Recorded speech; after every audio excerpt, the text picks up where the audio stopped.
All right, reading Kokoro by Natsume Soseki.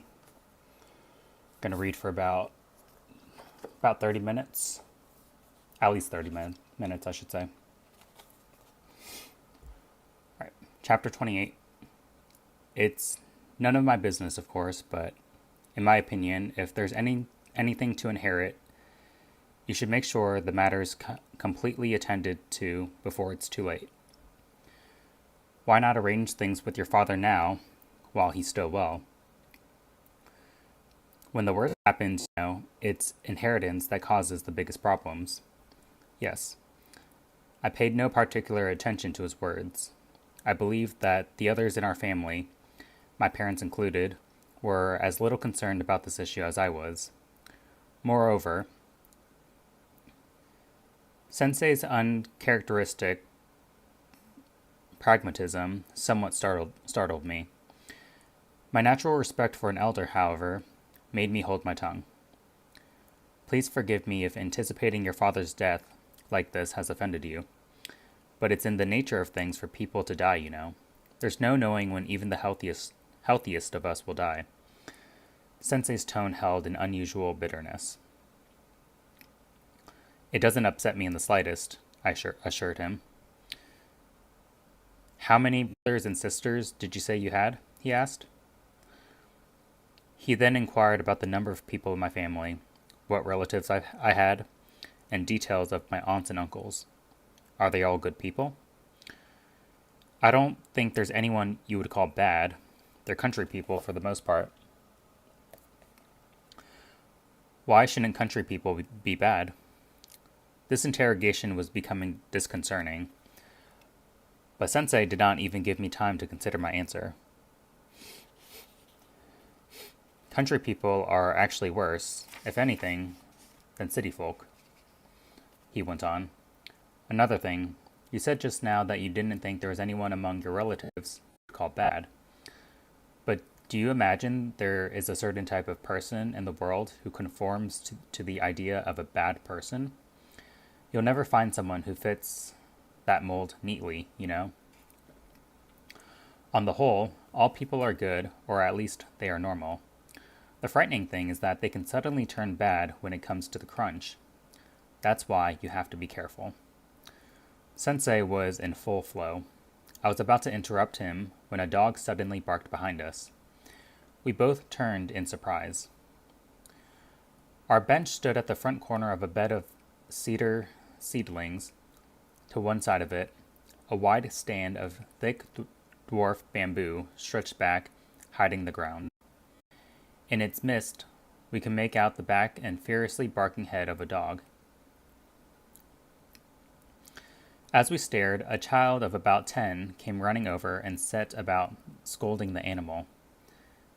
He then came over to where we sat and bowed to Sensei, without removing his black school cap. There was no one in the house when you came in, sir? He asked. No one. But my mom and sister were in the kitchen. Oh, were they? I see. Yeah, you should have said hello and come on in, sir. Sensei smiled wryly.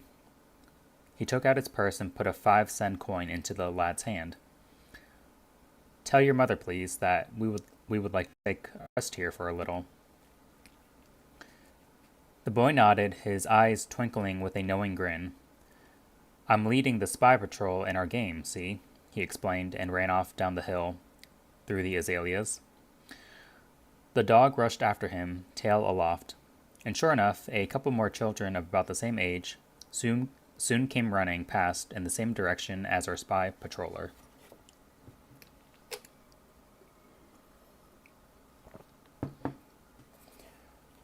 Chapter 29. Owing to the interruption, my conversation with Sensei never reached its proper conclusion, so I failed to discover what he was driving at. In those days, though, I felt none of his concerns about property and inheritance and so on, both by nature and by circumstance. I was not inclined to bother my head over profit and gain.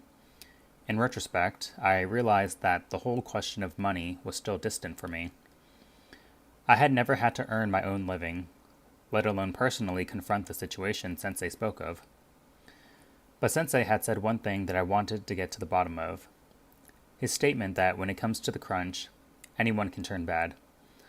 I could understand the meaning of the words themselves well enough, but I wanted to find out more of what lay behind them. Once the boy and his dog were gone, the leafy garden returned to its earlier tranquility. We remained there unmoving a while longer, two people held fast within a silence.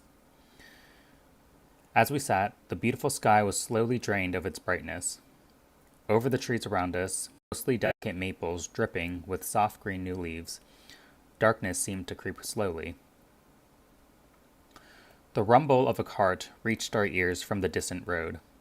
I imagined some villager setting off with his load of potted plants to sell at the market. At the sound, Sensei broke off his meditation and rose abruptly to his feet, like one restored to life. We ought to be off. The days have grown a good deal longer recently. It's true. But evening's rapidly approaching while we sit here idly.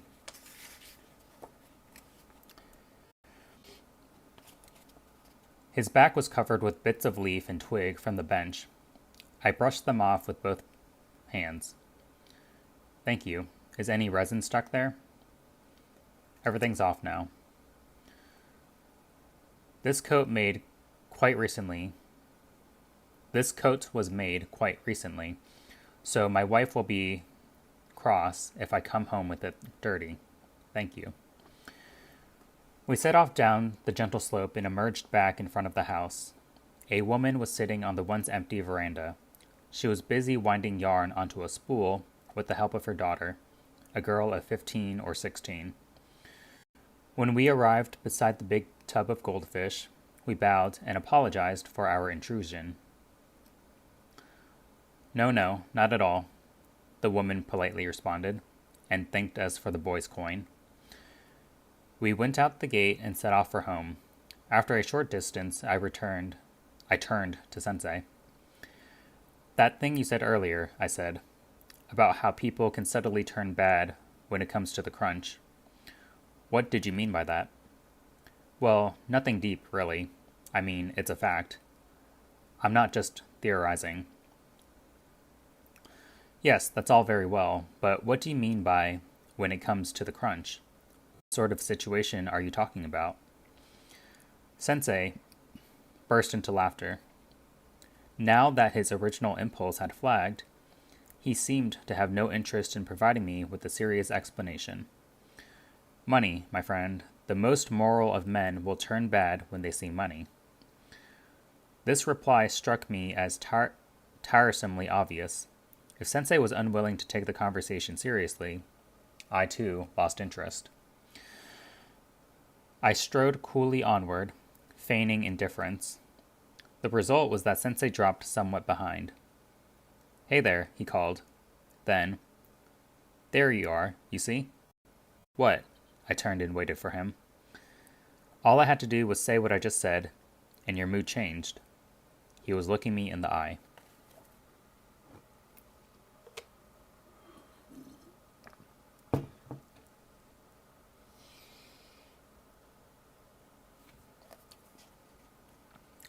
Chapter 30. I disliked Sensei just then. Even when we resumed walking on together, I chose not to ask the questions I wanted. Whether he sensed that or not, however, he showed no signs of being disturbed by my sulk. He strode casually on in silence, as serene as always. I resented this, and found myself now wanting to say something to humiliate him. Sensei, what is it? You got a little excited earlier, didn't you? When we were sitting in the nursery garden back there. I've almost never seen you excited before. He did not reply immediately, which I interpreted to mean that I had hit my mark. But the intended barb also seemed to have somehow gone wide. I gave up and reverted to silence. Then, without warning, Sensei moved to the side of the road, and there under the carefully clipped hedge, he drew his kimono aside and relieved himself. I waited blankly until he finished. "Pardon me," he said, and set off walking again. I had lost all hope of getting the better of him. The road slowly grew more populous. Houses now lined both sides, and we encountered no further signs of the earlier occasional slopping fields or patches of vacant land. Nevertheless, here and there on the corner of some block, we saw a patch of garden with tendrils of bean vines twining up bamboo stakes, or chickens in a wire coop, which lent a certain serenity to the scene. Pack horses constantly passed us, heading home from town. Always interested in such things, I set aside the problem that had been concerning me. By the time Sensei returned to our earlier conversation, I had forgotten about it. Did I really seem so very excited back there? Well, I wouldn't say very, but yes, a little. I don't mind you seeing me in a bad light. I do get excited, it's true. I get excited whenever I talk about the question of property. I don't know how I seem to you, but let me tell you, I'm a most vindictive man. When someone insults or harms me, I'll bear the grudge for 10 years, 20 years. Sensei seemed still more agitated now. It was not his tone that startled me, however, but the meaning of his words. For all my longing to know him better, I could never have dreamed that I would hear such a confession from his lips. I had not had the slightest inkling that tenacious rancor was a part of his nature. I had believed him a weaker man. My affection for him, indeed, was rooted in what I saw as his delicate, lofty nature. I had sought on a passing impulse to pierce his armor a little, but what I was now hearing made me shrink. I've been deceived by people, you see, he continued. By people, what's more, who were blood relatives. I'll never forget it. They had seemed good folk in my father's presence, but the moment he died, they changed into unscrupulous rogues. I've borne the humiliation and harm they did to me all my life, and I imagine I'll go on nursing it until the day I die. For I won't ever be able to forget, you see, and I've still not taken my revenge. But I guess I'm doing something far more powerful than taking personal revenge. I not only hate them, I've come to hate the whole human race they typify. This is sufficient revenge for me, I think. I was silent, unable to produce so much as a word of comfort.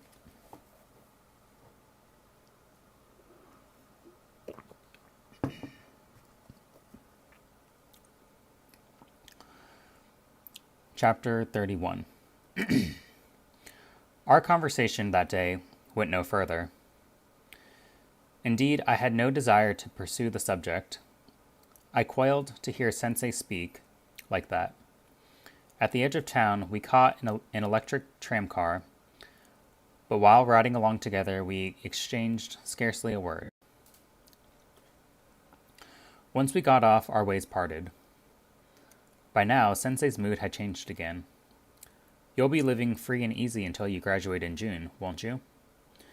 He remarked in an unusually jolly tone. It may actually be the freest time in your life. I shouldn't wonder. Make sure you really enjoy it, won't you? I laughed and raised my hat. Sensei's face just then made me wonder where in his heart he could be nursing a hatred of the human race. I detected not the least trace of misanthropy in that smile or those warm eyes. I freely acknowledge that Sensei taught me much about intellectual questions, but I admit there were also times when I failed to gain what I sought from him in matters of the mind. Conversations with him could be frustratingly inconclusive. Our talk that day would haunt me as such an instance. One day, I frankly confessed as much to Sensei's face. He was smiling as he listened. It wouldn't bother me, I continued, if I thought you didn't really know the answer. But the problem is, you know it. You just won't say it in so many words. I don't hide anything. Yes, you do. You're mixing up my ideas with my past. I'm hardly a good thinker, but I assure you I wouldn't purposely conceal any ideas I'd arrive at. What would be the point? If you're asking me to tell you everything about my past, well, that's a different matter.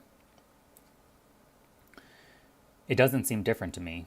Your ideas are important to me precisely because they're a product of your past. If the two things are separated, they become virtually worthless as far as I can see.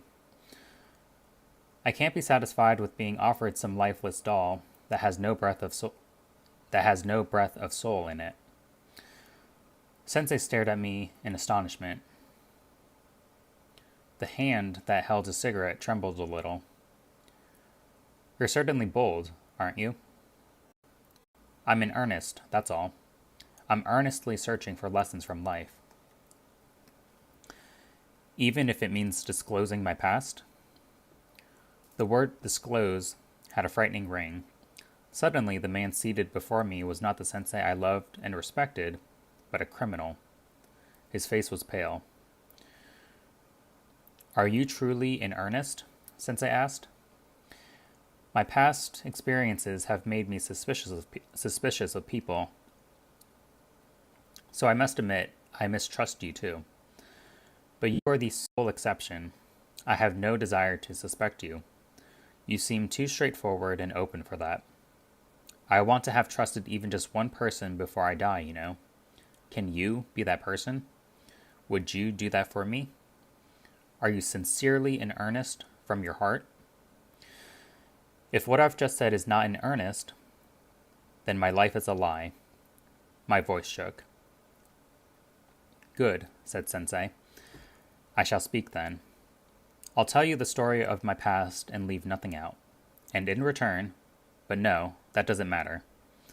But my past may not actually be as useful for you as you expect, you know. You may be better off not hearing about it. Besides, I can't tell you right now. Please wait until I can. It requires a suitable moment. Even after I returned my lodgings that evening, my memory of this conversation continued to oppress me. Hi, Touchy. How are you? Chapter 32. Apparently, my teachers did not find my thesis quite as good as I thought it was. Nevertheless, I managed to pass. On the day of graduation, I retrieved from the trunk of my musty old formal winter wear and put it on. Up and down the rows of graduating students in the ceremony hall, every face looked heat-oppressed, and my own body, sealed tightly in thick wool impenetrable to any breeze, sweltered uncomfortably. I had been standing only a short time when the handkerchief I held was sodden with sweat. As soon as the ceremony was over, I went back to my room, stripped off, and opened my second-floor window. Holding the tightly rolled diploma up to my eye like a telescope, I gazed through it, out over the world. Then I tossed it onto my desk and flung myself down spread eagle in the middle of the floor. Lying there, I reviewed my past and imagined my future. This diploma stood like a boundary marker between the one and the other. It was a strange document indeed, I decided, both significant and meaningless. That evening, I was to dine at Sensei's house. We had agreed beforehand that if I managed to graduate, I would keep the evening free for a celebratory dinner at his home. As promised, the dining table had been moved into the living room close to the veranda. The patterned tablecloth, thick and crisply starched, glowed with a fine white purity beneath the electric light. Whenever I dined at Sensei's, the chopsticks and bowls were placed on this white linen that seemed to have come straight from some Western restaurant. The cloth was always freshly laundered. It's just as with collar and cuffs, Sensei remarked. If you're going to have dirty ones. You might as well go for the color in the first place. If it's white, it must be purest white. Sensei was, in fact, a fastidious man. His study was too always meticulously tidy. Being rather careless myself, this aspect of him occasionally struck me quite forcibly. Once I mentioned to his wife how finicky he seemed, and she replied, "But he doesn't pay much attention to the clothes he wears." Sensei, who had been sitting nearby at the time, laughed. "It's true. I'm psychologically finicky. It's a constant problem for me. What a ridiculous way to be, eh?" I was not sure whether he meant that he was what we would call highly strung or intellectually fastidious. His wife didn't seem to grasp his meaning either. This evening, I was again seated across the table from Sensei, with the white tablecloth between us. His wife sat at the end of the table, facing the garden. "Congratulations," Sensei said to me, raising his sake cup. The gesture did not make me particularly happy, however. This was partly due to my own rather somber mood, but I also felt that Sensei's tone was not of the cheerful kind calculated to excite joy. Certainly, he raised his cup and smiled, and I detected no irony in his expression. But I felt a distinct lack of any genuine pleasure at my success. His smile said, "I guess this is the kind of situation in which people usually congratulate someone." "Well done," his wife said to me. "Your father and mother must be very happy." Suddenly, the image of my sick father rose in my mind.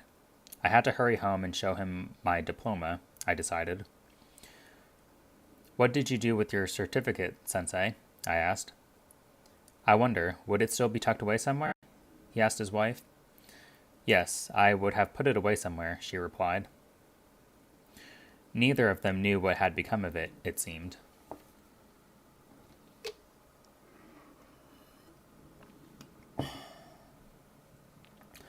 I'm good, thank you. It's almost midnight in Thailand, so gonna sleep soon. I hope you have a good night of sleep.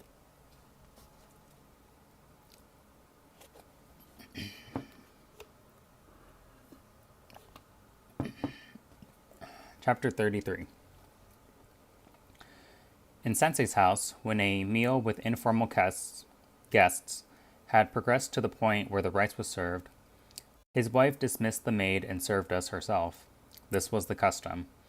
The first few times I dined there, it made me feel rather awkward, but once I grew more used to it, I had no difficulty handing her my empty bowl for refilling. "More tea? More rice? You certainly eat, don't you?" she would say teasingly, completely unabashed at her own directness. But that day, with the summer heat beginning, my normally large appetite deserted me. "So, that's all? You've begun eating like a bird lately." "No, it's just that I can't eat a lot when it's hot like this." She called the maid and had her clear the table, then ordered ice cream and fruit to be served. "I made it myself," she explained. Sensei's wife was at such loose ends, it seemed, that she could take the time to make her own ice cream for guests. I had several helpings. "So now that you've graduated," said Sensei, "what do you plan to do next?" He had half turned his cushion toward the garden and was leaning back against the sliding doors at the edge of the veranda. I was only conscious that I had graduated. I had not yet decided on any next step. Seeing me hesitate, Sensei's wife intervened. "Teaching?" she asked. When I did not reply, she tried it again. "The civil service, then?" Sensei and I both burst out laughing. "To be honest," I said, "I haven't any plan at all yet. I haven't even so much as thought about what profession to enter, actually. I can't see how I can choose, really, since I don't know what's a good profession and what's not until I try them out." "That's true enough," she responded, but after all, you'll inherit property, so it's natural that you'd feel relaxed about the question.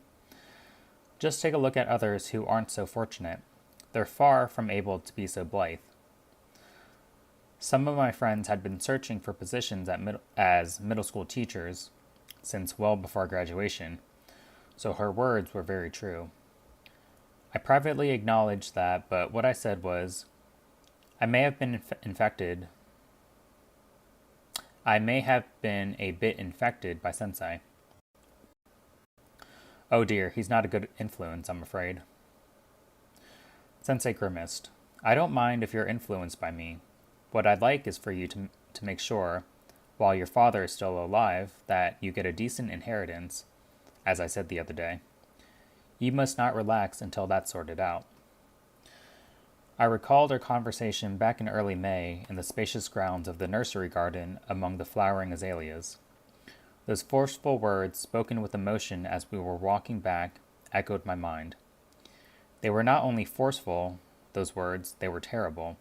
Ignorant of his past as I was, I could not fully make sense of them. Are you very well off? I asked Sensei's wife. Now, why should you ask such a question? Because Sensei won't tell me the answer. She smiled and looked at Sensei. That would be because we're not well off enough to make it worth mentioning. I'd like to know so that when I go home and talk to my father, I'll have some idea of how much I need to live, as Sensei does. Sensei was facing the garden, calmly puffing on his cigarette, so I naturally addressed his wife. Well, it's not really a question of how much, you know. I mean, we get by one way and another. Anyways, that's besides the point. The point is, you really must find something to do in life. You can't just laze around like Sensei does. Sensei turned slightly. I don't just laze around, he protested.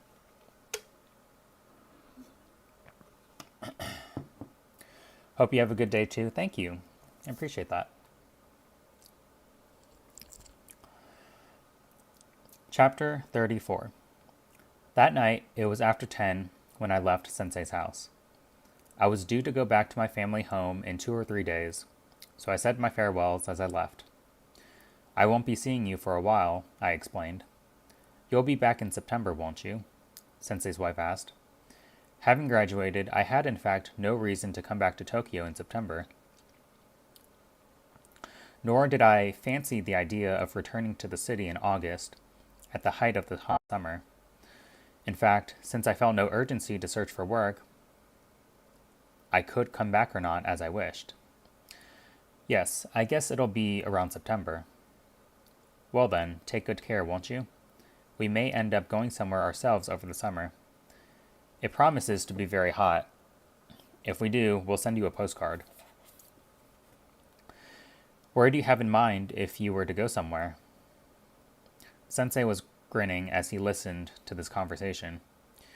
Actually, we haven't even decided whether we're going or not. As I rose to leave, Sensei held me back.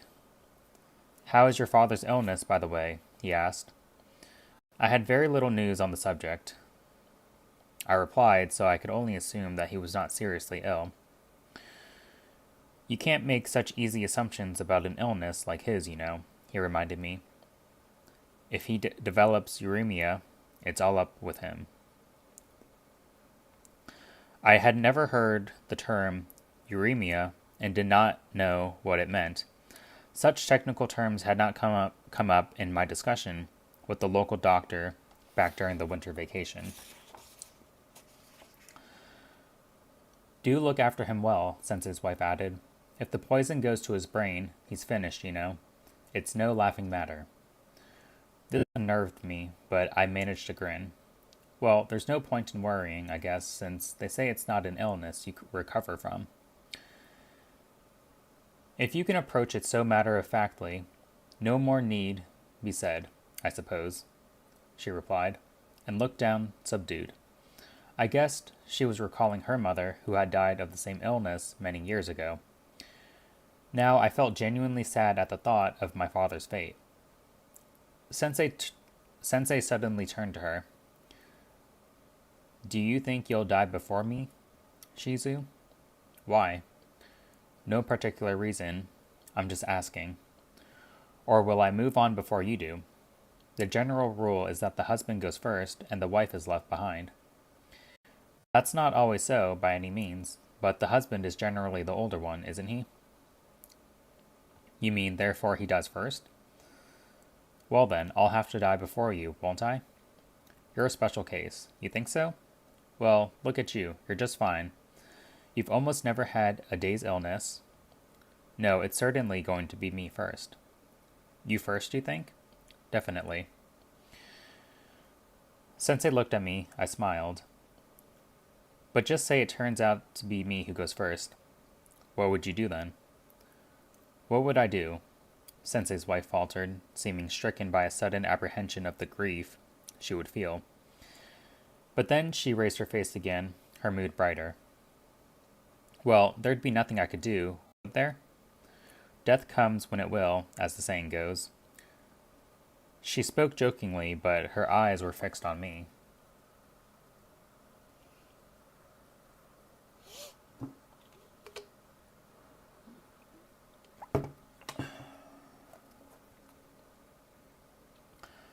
Chapter 35.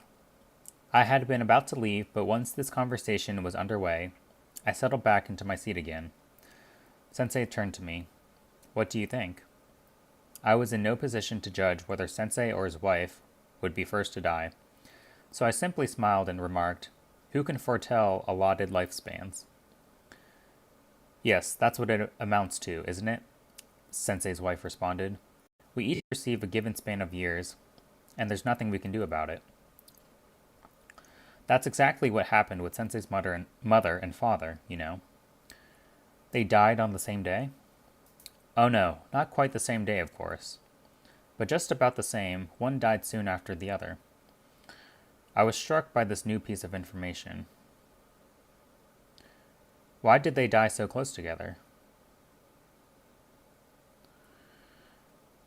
She was about to answer when Sensei broke in. That's enough of this subject. It's pointless. He gave his fan a few boisterous flaps, then turned to his wife. I'll give you this house when I die, Shizu. She laughed, and the earth under it too, if you don't mind. The earth belongs to someone else, so we can't do much about that, but I'll give you everything I own. Thank you, but I couldn't do much with those foreign books of yours, you know. Sell them to a second-hand dealer. How much would they come to?